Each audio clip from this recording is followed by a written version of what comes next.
And as we've been discussing, President Biden and Vice President Harris both spoke at the Capitol this morning to mark this anniversary of the insurrection. And that was the focus as I began my conversation with the Vice President earlier this afternoon. Madam Vice President, thank you very much for joining us. On this day, 1 year after the assault on the Capitol, you, President Biden, speaking out very forcefully on the need to correct the lies out there about what happened and to hold former President Trump accountable. But we know 1 year later, those lies have only settled in. Why do you think it is, after all this time, that attitudes have not changed? Well, Judy, first of all, it's great to be with you.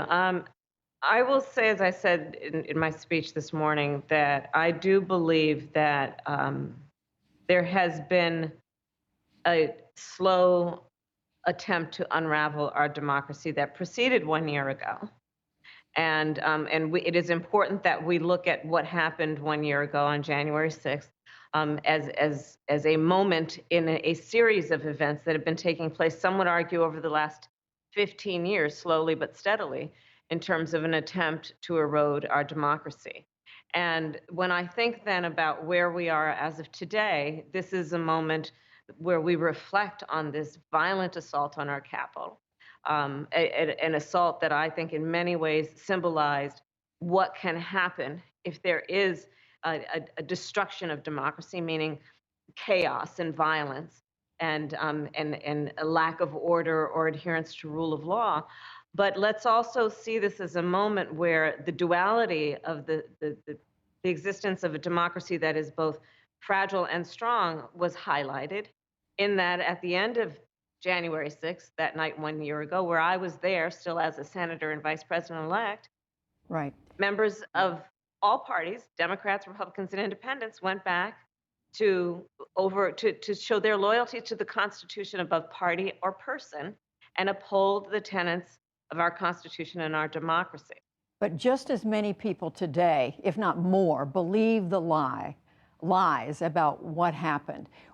What's to stop this from just staying this way, this deep polarization for years to come? Our democracy will not stand and it will not survive if we, each of us, is not vigilant in understanding we can take nothing about it for granted. So to your point, there have been moments in history such as this where there has been rampant misinformation, lies. And it is incumbent then on those who are informed, who are knowledgeable, to be vigilant in speaking truth, no matter how difficult sometimes it is to hear, much less speak.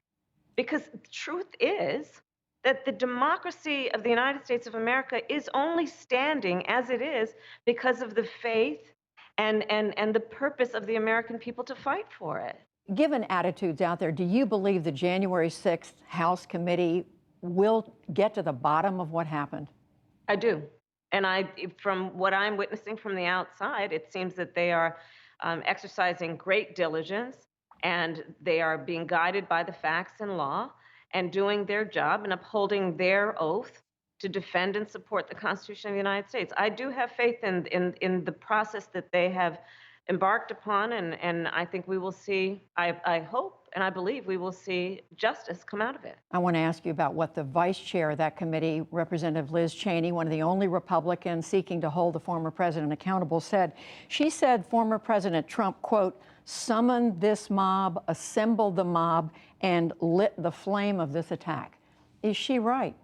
Yes.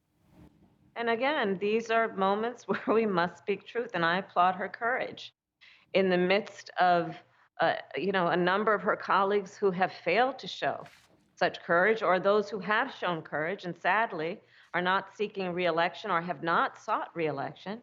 I applaud her courage to speak truth. Yes. But if that's the case, then does that not mean there will have to be serious consideration of a criminal prosecution? I am not privy to the internal facts that are before that committee, so I can't speak to that. And perhaps I'm burdened by also my career as an attorney and as a prosecutor, where I'm not going to judge or speak to the facts and the law in the case, which I don't know. Well, let me ask you about the aftermath of all this. You and President Biden are going to be speaking out more publicly in the days to come about the need for voting rights reform. But we know right now there aren't enough votes for that in the Senate. Some Republicans are countering right now with a proposal to reform the way the Electoral College vote takes place. Why is that not an acceptable compromise? Because it's not a solution to the problem at hand, which is that right now in the United States of America, we need federal laws that guarantee the freedom and right of every American to have access to the ballot, to be able to vote. The John Lewis Voting Rights Act, the Freedom to Vote Act, address that issue. And those are the issues that are present and that are imminent and that are really dispositive, frankly, of this moment in time in terms of whether we are going to fight for some of the most important pillars of a democracy, such as the freedom to vote in free and fair elections. So let us pass those two pieces of legislation and ensure through the federal law that all Americans have meaningful access to the polls. Three other things I want to ask you about, Madam Vice President. COVID is the first. 6 of the prominent public health advisors who were part of the Biden-Harris transition team have today gone public with a plea to the president to adopt an entirely new pandemic strategy geared to what they call the new normal of living with this virus indefinitely, trying to minimize the risk. First of all, what we know without any debate, and I think all of us agree, is that we have tools available to us to address this pandemic in a way that we can, at the very least, mitigate the harm to the greatest number of people. And so we are going to continue as an administration to urge all people who are eligible to get vaccinated, to get the booster, to wear masks when they are in public, and to do what is necessary for us to get beyond this. We welcome, of course, anyone who has information, especially those who are experts, about how we can accomplish these goals. But there are certain things that are without debate and really not even necessary for discussion at this point among people who are knowledgeable about what needs to happen in terms of vaccines and boosters and masks. But is it time for a new approach is the question. I mean, this administration came in promising to get things on track. Here we are a year later, we're in the 4th wave. There aren't enough tests, nearly enough. We know that the approach in terms of vaccines, boosters, and masks work. So I don't think that that's what we're discussing right now. But let's also talk about, to your point, where we are today versus a year ago. Today, the vast majority of schools are open. Today, we have a vaccine that the majority of Americans have actually received. Boosters, we are seeing great progress with that. People are wearing their masks. So we have seen progress. We are seeing businesses reopen. And I think it's important for us to see in this moment, it is extremely frustrating, there's no question, for all of us. But we also must acknowledge that there has been progress and that is the trajectory. But there are still steps to go. We have still work to do, and in particular around the vaccines and masks. We want to make sure that everyone is taking advantage of all the tools that we do have available to us right now. 2 other things. One is your administration, the Biden-Harris agenda in the beginning, a year ago, got off to a strong start, but it's obviously stalled. Right now, the president's approval ratings have taken a dramatic hit. Did you try to do too much? Well, I think that there are many metrics by which we can measure where we are today. One of them, again, is where we are on COVID, which we just discussed. Let's also look at where we are on the economy. Last year, we created 6 million new jobs. Last year, we brought unemployment down to, I believe it was 4.2%, which the economists most didn't believe would happen until at least 2023, 2024. So we have seen great progress. We passed an infrastructure law. People have been, of both parties as administrations, have been talking about doing for generations. There has been great progress, no doubt.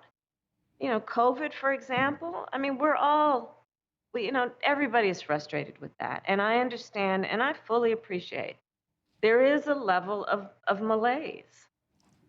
We're 2 years into this thing. people we want to get back to normal. We all do. But we have to then do the tough and hard work of pushing through with solutions, understanding that there are going to be challenges, but let's meet the challenges where they are. And let's also take a moment to see the progress we've achieved. Last question. This year, Madam Vice President, has not been an easy one for you. There have been a rash of stories about dissension inside your office, inside the White House, about questions about your role. What would you say you've learned over this year? Well, one of the things I've learned is to get out of DC. I think it's important to definitely be out and be, I can't tell you when I've been able to get out of DC and be with the folks who are actually informing our policies and will be impacted by our policies. I do hope that this year I will be able to get out there more. I know the president feels the same way, so that we can make sure that we are with the folks and not just, frankly, hanging out in DC with the pundits. Madam Vice President Kamala Harris, thank you very much for joining us today. We appreciate it. Thank you. Good to be with you. Thank you. Happy New Year.